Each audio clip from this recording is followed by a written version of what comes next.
कराओ। क्या जाति है आपकी? मेरी जाति गोंड है महाराज जी। गौंड जाति। जी।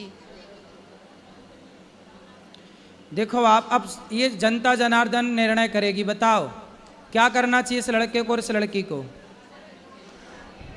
हैं? हैं? अब देखो, सारी जनता और समाज का कहना है कि यदि आप इसके साथ शारीरिक संबंध ना बनाए होते तब तो शादी आप ना करते, पर जब आपने उसको पत्नी की तरह बना लिया तो सवाल खड़ा ये होगा कि आप विवाह नहीं करोगे तो अब उस लड़की से विवाह कौन करेगा? इसलिए आपको विवाह करना ही चाहिए, यही धर्म है। आपको अब इसके साथ विवाह करना चाहिए, यही धर्म है अब आपके लिए, ठीक है? और भगवान के आगे प्रार्थना करो कि प्रभु हमारी जो संतान होगी उससे आप स्वीकार करिए जलदान, जो भी है। अब आपको देखो इस लड़की के साथ ना इसको धोखा नहीं देना चाहिए। हर लड़के के लिए ये सबक है कि शादी ब्याह करने के पहले ना कोई लड़की किसी पुरुष से कोई संबंध बनाए, ना पुरुष किसी लड़की से संबंध बनाए। शादी ब्याह पहले कर लो, फिर पति पत्नी की तरह रहो रिश्ते में। शादी के पहले रिश्ते में रहने की ज़रूरत नहीं है, वरना ठीक नहीं होता ना बेटा। लेकिन अब आपको इससे विवाह कर लेना, यही धर्म है। बताओ, माइक लो, क्या करोगे? जैसा आपका आदेश हो महाराज। बस हमारे माँ बाप और पितर नरक न जाएं, बस ये कृपा कर दीजिए। आप उनके नाम से भागवत जी का पाठ कराना, उनको भागवत जी सुनवाना, वो कभी नरक नहीं जाएंगे। भागवत सुनने वाला सदगति को प्राप्त करता, निश्चिंत रहिए। राधे राधे। ठीक है, तो करोगे ना शादी? जी महाराज। अब इसे धोखा तो नहीं दोगे? नहीं। और इसे छोड़ोगे तो नहीं? नहीं। अब इसका सदा साथ निभाना। जी महाराज। ठीक है? जी महाराज। पक्का वादा? पक्का वादा। बिल्कुल। खुश रहो। राधे राधे महाराज। जय श्रीमन नारायण गुरुदेव। आपकी श्री चरणों में मेरी दासी की कोटि कोटि प्रणाम स्वीकार कीजिए। जी। मैं जिला चेवासा झारखंड से आई हूँ। मेरा नाम है सुखमती हेम्ब्रम। मैं आदिवासी महिला हूँ गुरुदेव। मैं आपकी कथा सुन रही हूँ, अभी 6 साल से जुड़ी हूँ आपकी कथा से। मुझे सत्संग पता नहीं था और गुरु क्या होता है ये भी नहीं पता था, और गुरु मिला है।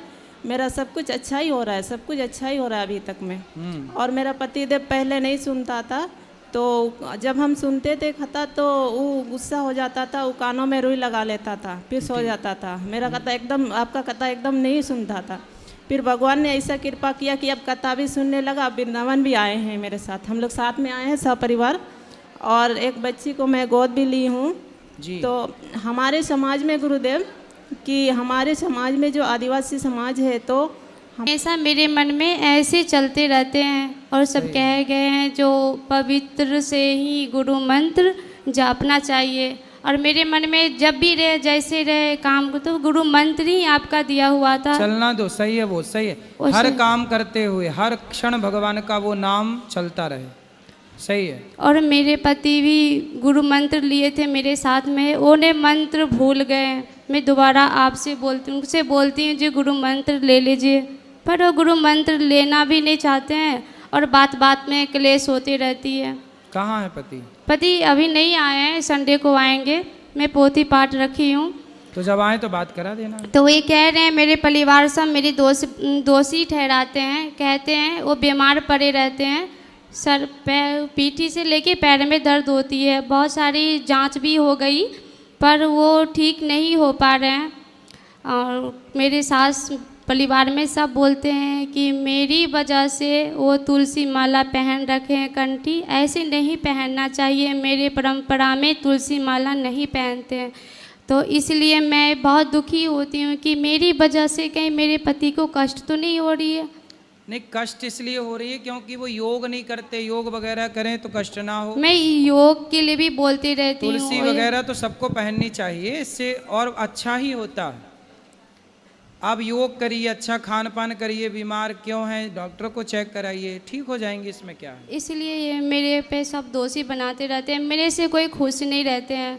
जब मैं जैसे आपका कथा सुनती रहती हूँ, आपका नियम पूर्वक से नहा के खाना बनाना, मैं लड्डू गोपाल रखी उनकी पूजा करती हूँ। कोई भी काम हो, अच्छी बुरे में, बुरे नहीं अच्छी सारी काम कहती पति को, परिवार को, तो सब मुझे बोलने लगते हैं। पति कब से बीमार हैं? पति 3 साल से। तो गुरु मंत्र लिए कितना टाइम हो गया आपको? 2 साल से। मतलब 2-2.5 साल हो गए। मतलब गुरु मंत्र लिए थे उसके पहले से पति पहले से ही बीमार थे? बीमार है। तो भाई बीमार क्यों है? डॉक्टर को दिखाओ, दिखा योग रही करो, हूँ। सब बढ़िया होगा। इसलिए बीमार है क्योंकि वो योग ना करते, खाते पीते ठीक से ना होंगे, गलत चीज खाते होंगे। हाँ, तुलसी माला पहन रखे हैं पर वो क्या करते हैं, पीने भी लगते हैं, गुटखा भी खाने लगते हैं। मैं बोलती हूँ तो बहुत। अब शराब पिएंगे, गुटखा खाएंगे, गलत गलत चीज खाएंगे पिएंगे तो शरीर तो एक मशीन है, मशीन तो खराब होती ही है।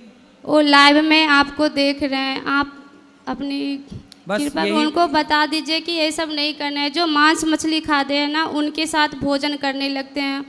वो भी खाते हैं मांस मछली? मैं खाती नहीं है, वो जो कोई दोस्त लोग खाते हैं ना, तो उनकी बर्तन में उनके साथ खाना खाने लगते हैं।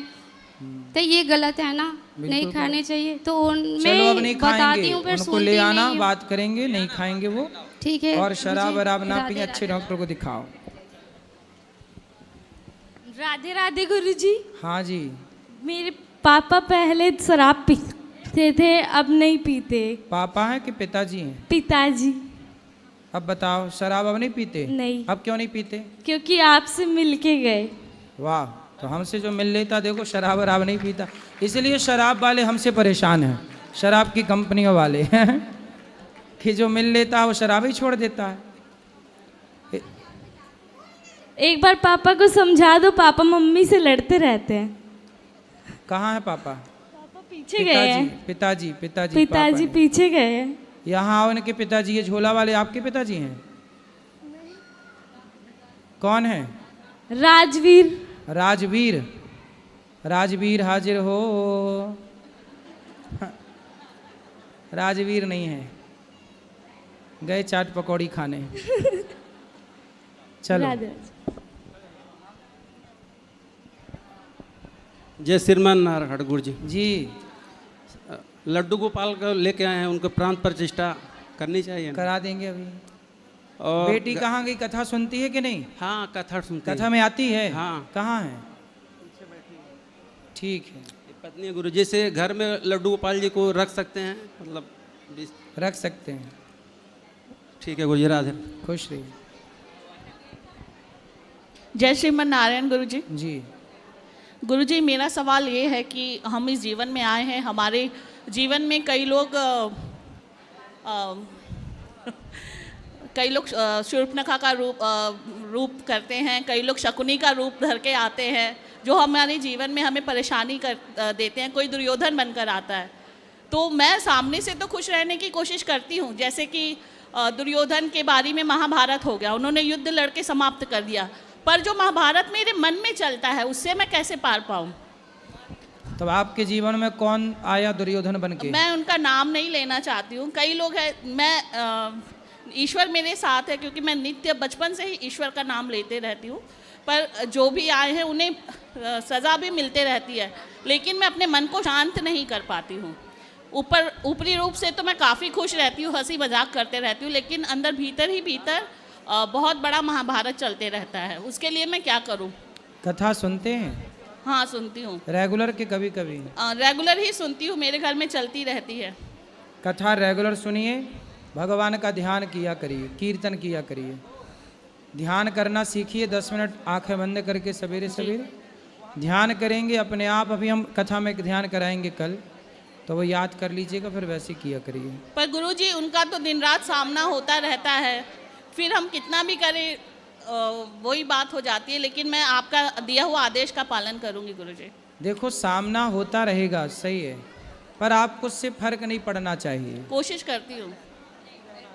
सब एक टाइम बाद सब ठीक हो जाता है, जी, लेकिन आप बस अपने भीतर के द्वंद्व को समाप्त कर लो कीर्तन ध्यान से, बाकी सब ठीक है। जी ये प्रकृति है, अपने हिसाब से चलती है। जी गुरुजी। आप और हम कुछ नहीं कर सकते, जी गुरुजी। है ना। शकुनी शकुनी ही रहेगा, दुर्योधन दुर्योधन ही रहेगा, उन्हें भगवान नहीं बदल पाए, तो हम आज के शकुनी और दुर्योधन को क्या बदल पाएंगे। इसलिए बस अपना बचाव करो, अपन बच के चलो इन दुष्टों से, बस। जी, राधे राधे गुरुजी। गुरु जी, आपके चरणों में प्रणाम करते हूँ। हम मानसा से आए हैं, पंजाब से। बोलो। हम मानसा से आए हैं गुरुजी, पंजाब से। मैया बताओ। हमारे पतिदेव चले गए और दोनों बेटे चले गए। हम अकेले हैं घर पे, घर भी बेच दिया। तो हम क्यों? बस ऐसे टेंशन थी कि गुरु के चरणों में ही जाऊं। तो पति को क्या हो गया? पति को बच्चों की टेंशन लेते रहते थे, उनको अटैक हो गया जी। पति को, बच्चों को क्या हो गया? बच्चों का एक बच्चे का तो पहले 12 साल हो गए, एक्सीडेंट हो गया था जी। एक बच्चे को 2 साल हो गए, अटैक हो गया। अकेली हूँ घर पे, कोई नहीं है संभालने वाला। फिर हमसे क्या चाहती हैं आप? हमसे यह चाहते कि आपके चरणों में रख लो मुझे, तो अकेले हैं। ठीक है, रह लो, बात कर लेना ऊपर कार्यालय में। राधे राधे गुरुजी। जी। हमारा जैसे हमारा घर में सब कोई मांस मच्छी खाता है, बहू बेटा सब कोई खाता है, आदमी मैं नहीं खाती है, तो कैसे क्या करूं? ना खाओ, अच्छा है। अब मेरा जैसे वो फेफड़ा में दाग है, हैं? तो वो फेफड़ा में दाग है मेरा कम से कम 10 साल से। इसका दवाई फेफड़े में क्या है? दाग है, दाग। दाग? हाँ। तो आपको दिखता है आपके फेफड़े का हाँ, दाग? दर्द हरदम रहता है मेरा। अच्छा, दाग दिखता है? हाँ, दर्द होता है फेफड़ा में। फेफड़े में दर्द है? हाँ, दर्द रहता है। तो प्राणायाम किया करो, ठीक हो जाएगा। दवा चालू है, नहीं आराम होता है। प्राणायाम किया करो। अच्छा, कपाल अच्छा। भाती, अनुलोम विलोम। ठीक है। हमारा सब परिवार के राधे राधे बोल दिए। राधे राधे। गुरुजी राधे राधे जी। मैं 2 साल से आपका भागवत सुन रही हूँ, मुझे बहुत पसंद आया। आज मैं आपको 2 साल से आते आते अब आई हुई आपका भागवत सुनने। आज मैं यहीं पे आपका भागवत सुनी, मुझे बहुत अच्छा लगा। और जैसे जैसे सुनी थी मैं, वैसे वैसे सब देखा मैंने। टीवी में देखती हूँ 2 साल से, जैसे वैसे सब सुना मैंने आपका, वैसे ही वैसे। बहुत अच्छा खाना खाया, बहुत अच्छा प्रसाद मिला, बहुत अच्छा। बताओ हम क्या सेवा करें, आपकी सवाल क्या है? अब इतना अच्छा लगता है कि मैं अपना सब काम छोड़ के आपका भागवत देखती हूँ पहले। अच्छा। घर में सब काम छोड़ देती हूँ, भागवत ही देखती हूँ पहले ही। सही है। कहीं जाना रहता है, कहीं बाजार मार्केट कहीं नहीं जा पाती, बस भागवत ही देखने मेरा नशा हो गया मुझे। इतना ज़्यादा नशा हो गया कि भागवत छोड़ के मैं कहीं जा ही नहीं पाती। हाँ, राधे राधे राधे। इसके लिए गीत है। बिन पिए नशा हो जाता है, जब कथा सुनूं मैं रघुवर की। ओ बिन पिए नशा हो जाता है, जब कथा सुनूं मैं रघुवर की। है ना मैया? बोलो। गुरुजी राधे राधे। जी। मैं उड़ीसा राउरकेला से आया हूँ जी। मेरा नाम अमित अग्रवाल है। वहाँ राउरकेला में एक गृहस्थी मसाला के नाम से मसाला कंपनी है जी, जिसमें मैं CEO के पद पर कार्यरत हूँ जी। तो कंपनी के काम से प्राय मुझे महीने में 10 दिन, 15 दिन, 20 दिन बाहर रहना पड़ता है। ठीक है। तो हमारे घर के बगल में एक लक्ष्मी नारायण मंदिर है। वहाँ के पुजारी जी ने मुझे कहा था कि महीने में 4 सोमवार और 2 प्रदोष का व्रत करने के लिए। तो मैं प्राय करता हूँ, लेकिन बाहर